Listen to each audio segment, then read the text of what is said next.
So hello, making a video about the pharmaceutical and the medical industry.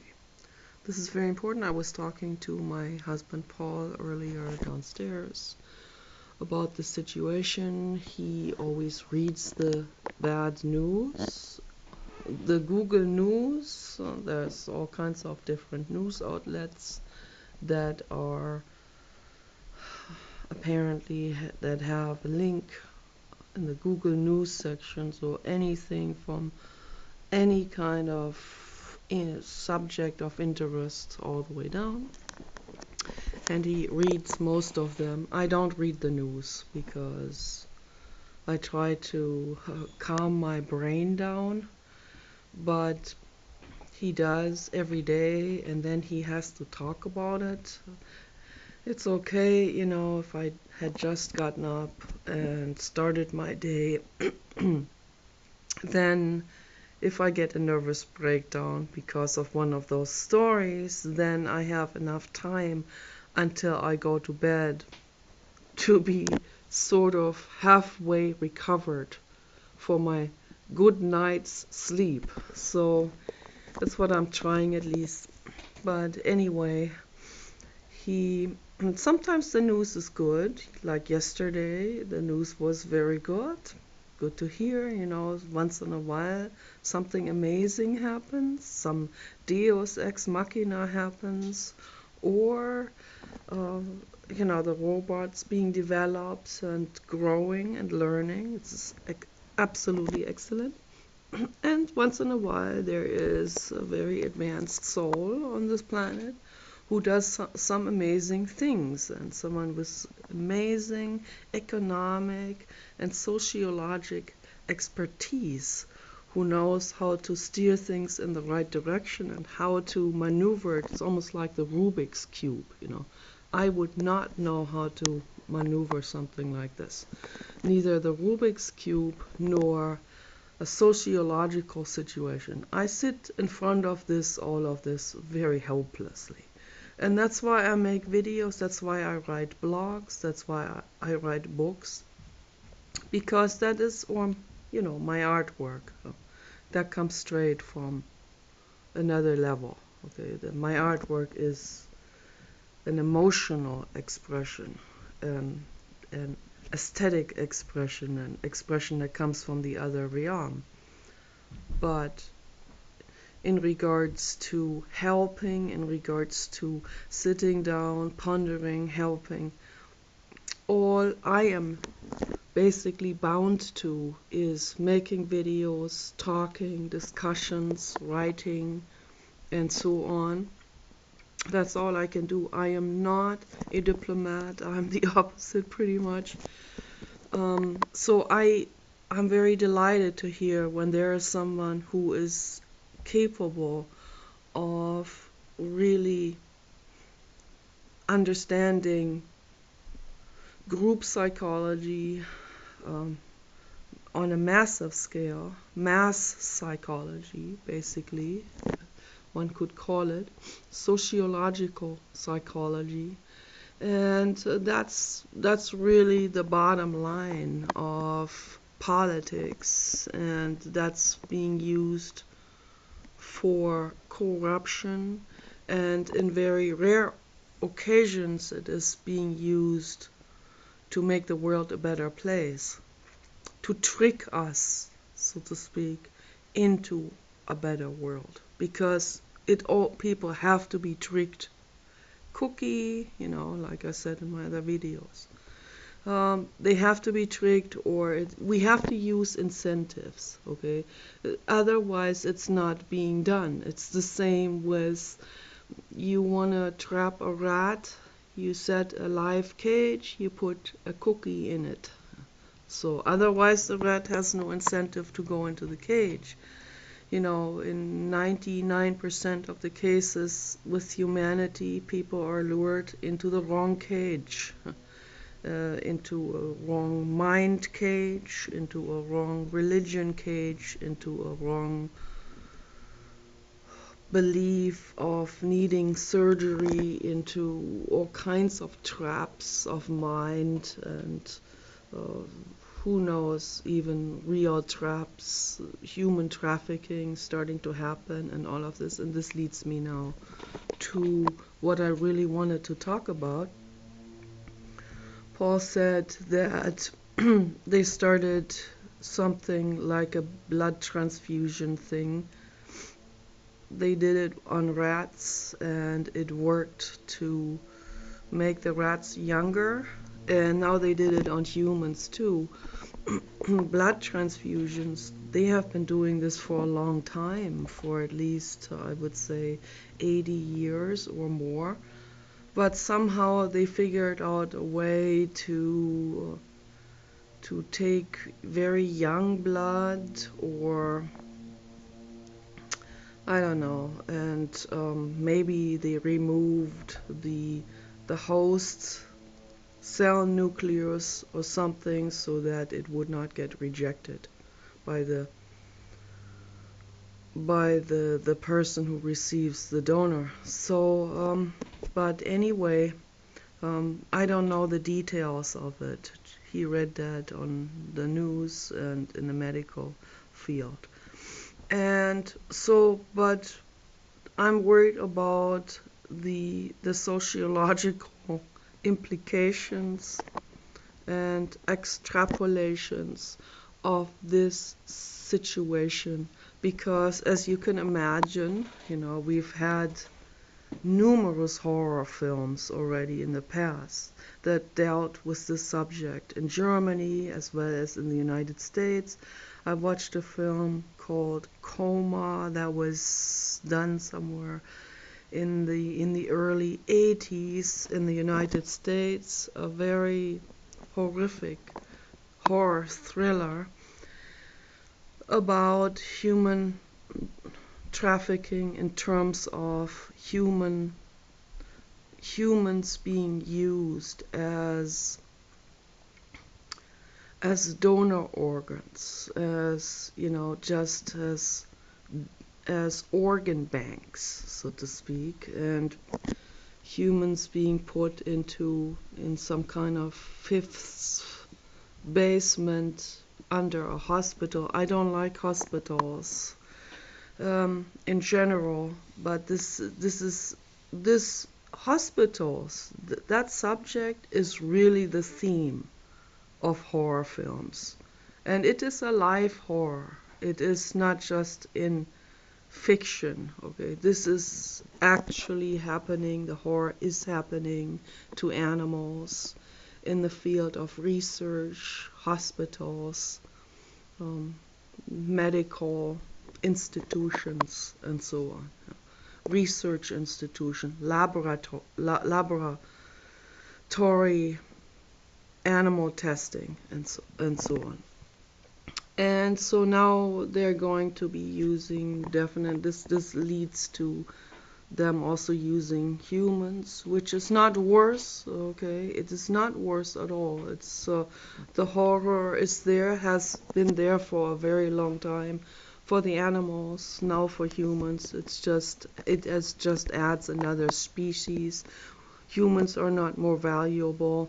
I'm just highlighting this now for people, so that just as a means of communication, so to make this more understandable, because most people put a value on human life.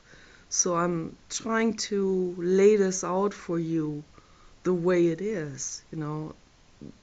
Animals are equally sentient to us. They have been doing this to dogs, monkeys, pigs, rats, all kinds of mammals, and the suffering, and bears, and the suffering is endless. And so now they're just gonna do it to humans incognito. It's most likely gonna happen, and they're gonna be using children for this, because the blood has to be very young blood. So then they're just gonna match the blood types, and they're just gonna sap the blood from children, and they're gonna keep them in cages and in laboratories somewhere hidden from the public's view. And who knows which children they're going to use, and maybe they're even going to have women there making babies for this purpose. I mean, it's just, the horror is just unspeakable. It's already happening to animals, and they're equally sentient to us. So, but most people don't seem to understand this. The horror is unspeakable. There was a bear mother with her baby. They are harvesting her gallbladder fluid. She understood. That's how cognitive bears are. They're very cognitive. They're very intelligent, almost as intelligent as humans, and definitely as intelligent as some humans, and more intuitive. They have other skills that way exceeds ours, and they're at least as sentient, as perceptive, pain perceptive, and everything as humans are. She understood the situation. She knew that they would never get out of there. So she cut the aorta of her baby to make him bleed as fast as possible and lose consciousness as fast as possible. And then she cut her own, I don't know, aorta or one of the wrist veins, the major ones. And they both bled to death. And to me personally, I read that several years ago. To me personally, this is the worst thing I've ever heard in terms of suffering and being forced into a murder-suicide. The agony that precedes a decision like this is pretty severe. I just want people to understand this and just put things into perspective. Okay, so this is likely going to happen to humans as well. If you know corruption, you know how greedy people are, and you know how little people shy away from about anything. When it comes to making money, when it comes to gaining money and power. And we have, I would say, the majority of humans are psychopaths, okay, either active or dormant. Most of them are dormant because they have a prefrontal cortex that's functioning very well, that tells them the consequences of certain actions. So, but these dormant ones, they wait until their opportunity comes. So if this is not detected, then, and they can get away with something like this, then they will jump at that occasion and they will probably do something like this. And it's just always shocking to me, the amount of energy and the amount of, also the amount of money and the amount of effort that goes into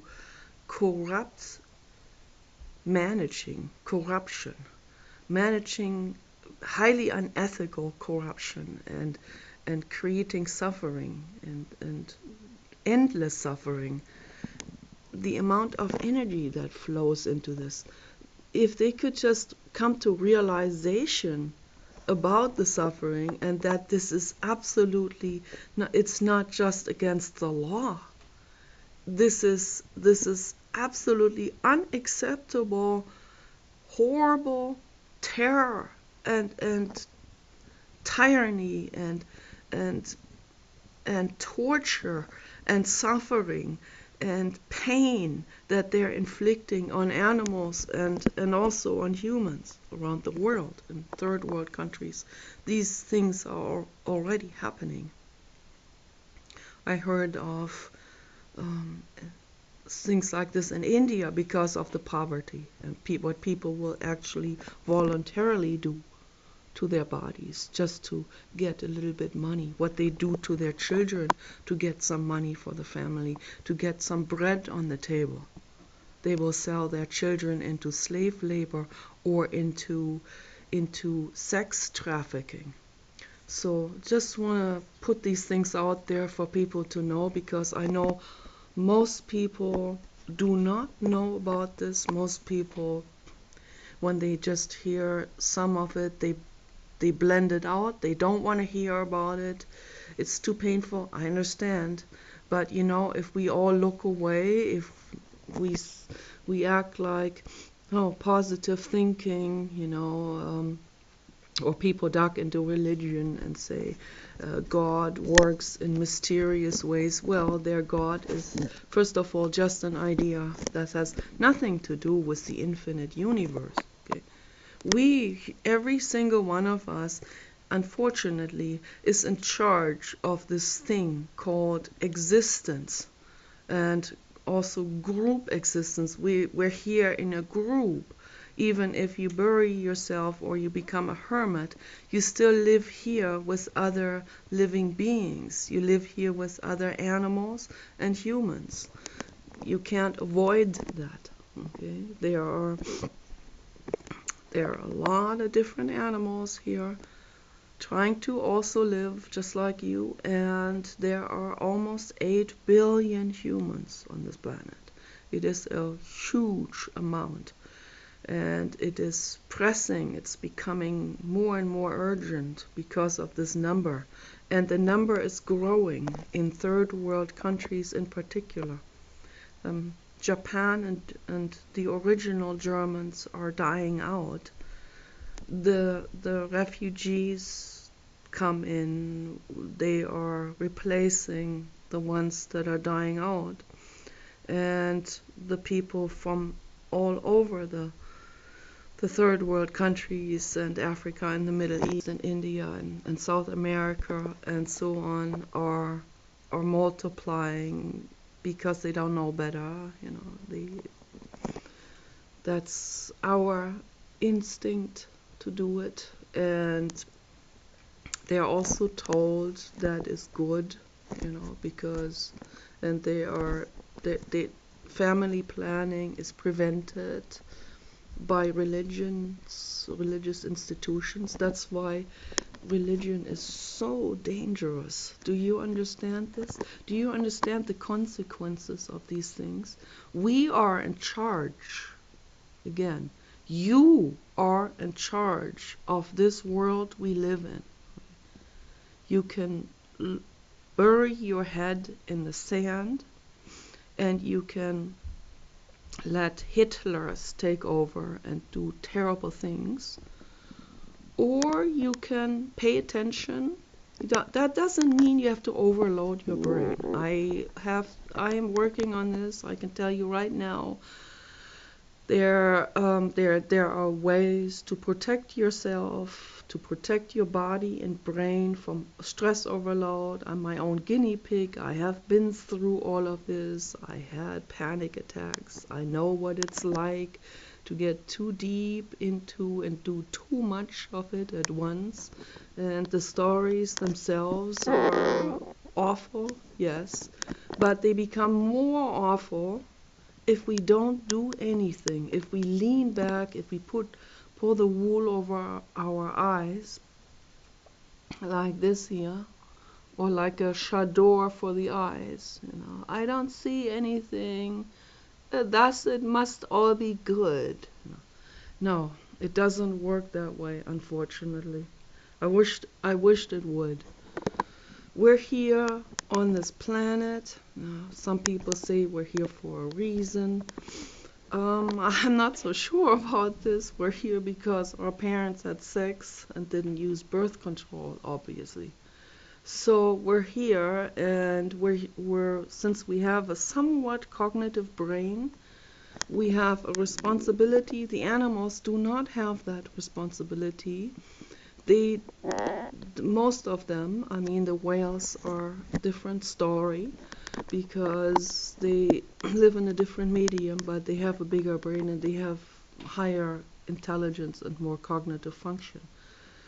The elephants have about the same intelligence level as humans. They also have a bigger brain, but they also have a bigger body.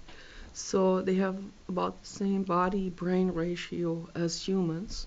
And also they have spindle cells, which are representative for cognitive function, very high abstract thinking and extrapolating things from here to into the future, and understanding consequences, understanding interactions, understanding sociology, and so on. Even understanding themselves and asking questions. And they are very, very caring animals. Okay, so but the elephants, they don't live in our reality. They don't live in this realm of reading and being on the internet and reading people's comments and watching the news and understanding these human type of relations and human politics and so on. That is, they live in a different realm. They communicate with their feet and so on. So it's through vibration of seismic vibration of the ground and stuff. And so it is a completely different medium. So we cannot expect them to take responsibility and jump in and intercept in our doings and rescue us. So maybe an ET could rescue us. Okay, if they would seize everything and see the situation and in one glimpse from above, literally. Or, and that's what I'm hoping for, the robots will come. And I can't wait. The sooner the better, please, because we need that help. But in the meantime, we can slow down the destruction process until the AGIs are here and are able to help us completely clean everything up. But until then, and maybe it doesn't happen. Who knows? I don't know the future. So it is up to us to do something. It is up to you and every single person to pay attention, to look at the situation fully, not through some kind of religious screen, not through some positive thinking type of wish, or not through anything that distracts you from what is actually happening, from the real big picture. Look at it all. Don't be afraid to look at it. We can't solve problems, either for ourselves, our own bodies, lives, nor for the greater good, if we are not willing to look at the full picture of it. Okay, so that the situation is happening. They are taking animals, keeping them in cages. In some countries it is against the law, in some countries it is not even against the law, and even where it is against the law, they do it secretly. It is happening in secret, hidden laboratories.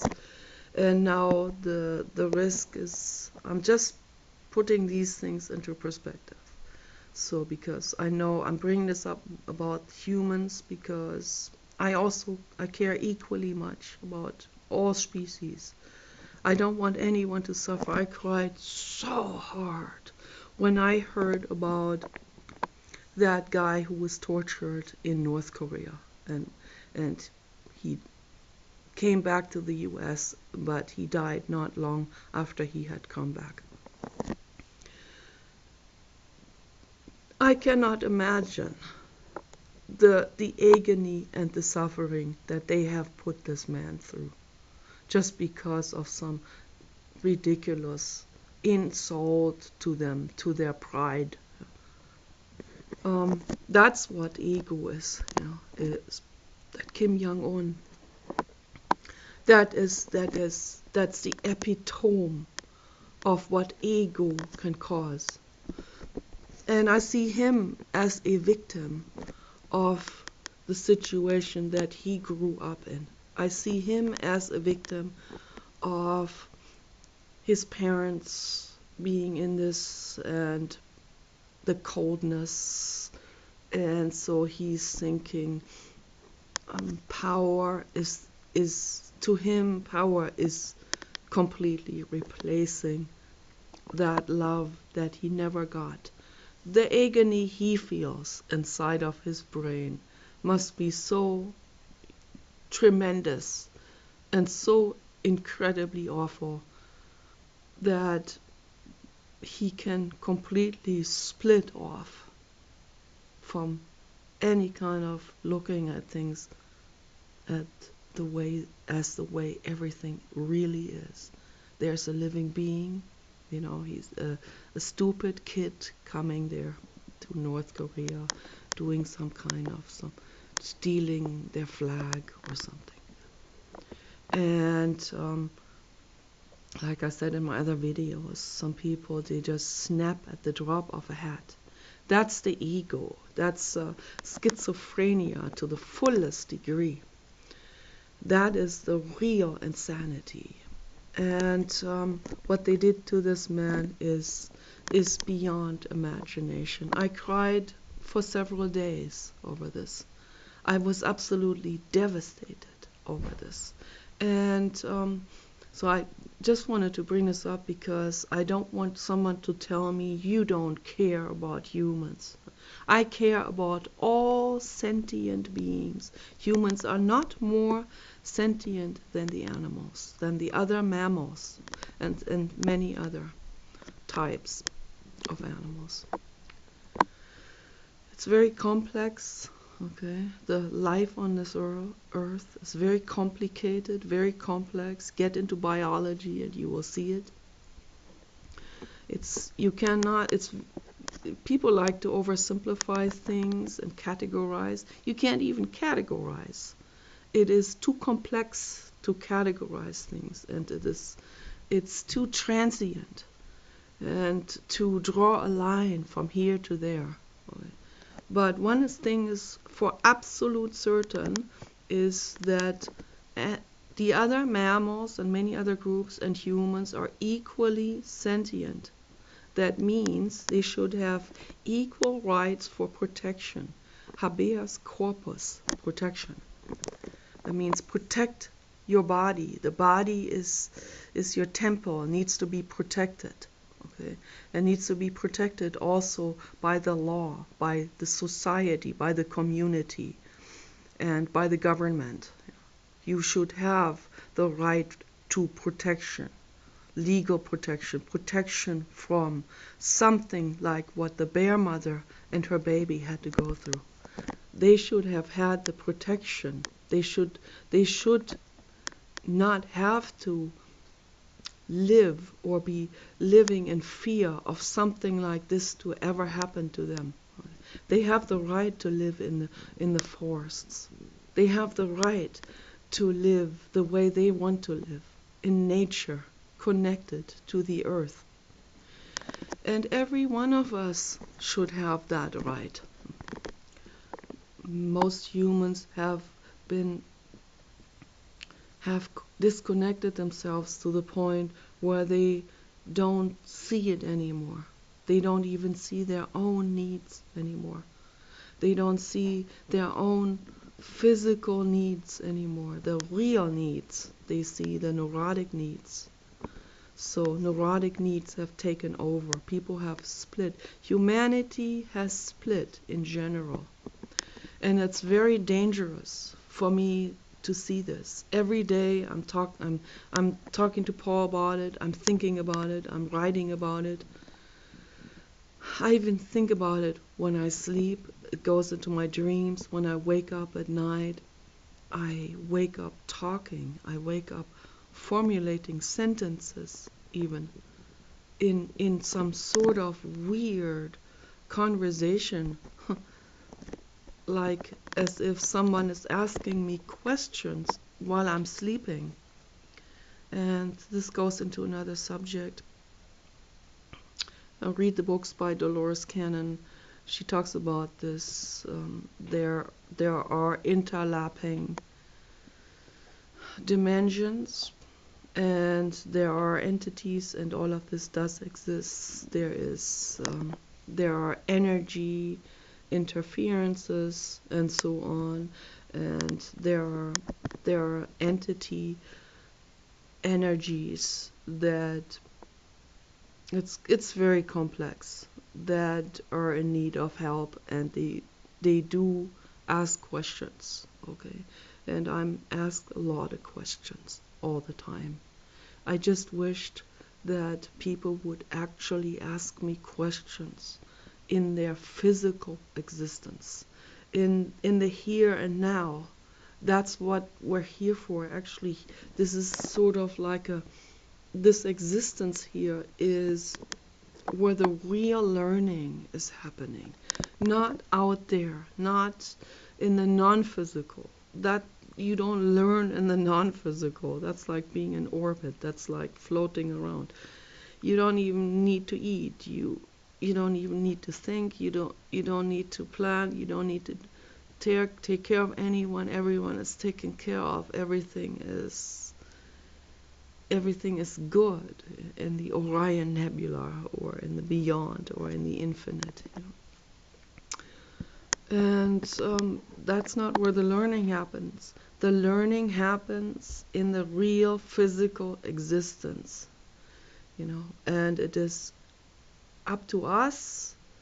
We have that brain now that evolution has unfolded for us. So now we have this brain, and we all have different brains, of course, and I can't expect from people who cannot think about it.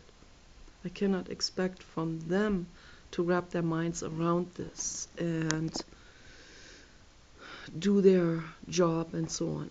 All I can do is I can make these videos and appeal to the public, appeal to your brains, and see which brain might actually be capable of latching onto this and saying, yes, you're right, I need to do something.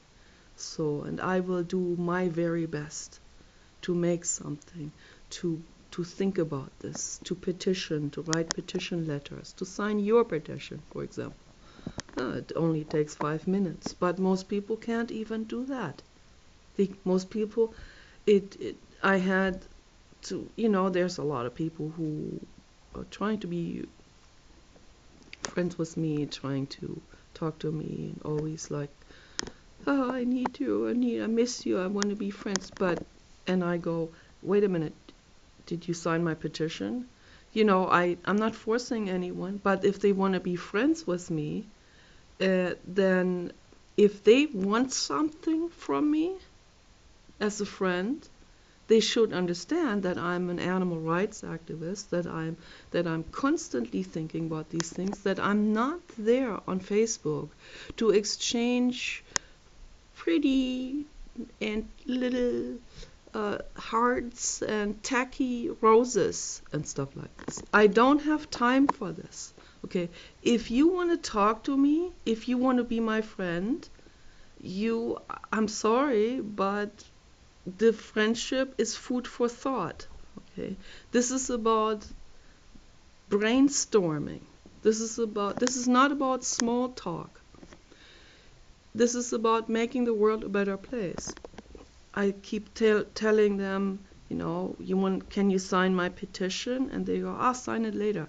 And then they'll come up and will ask me if I can share a photo with them. I don't even share any photo anymore because it kind of makes me mad.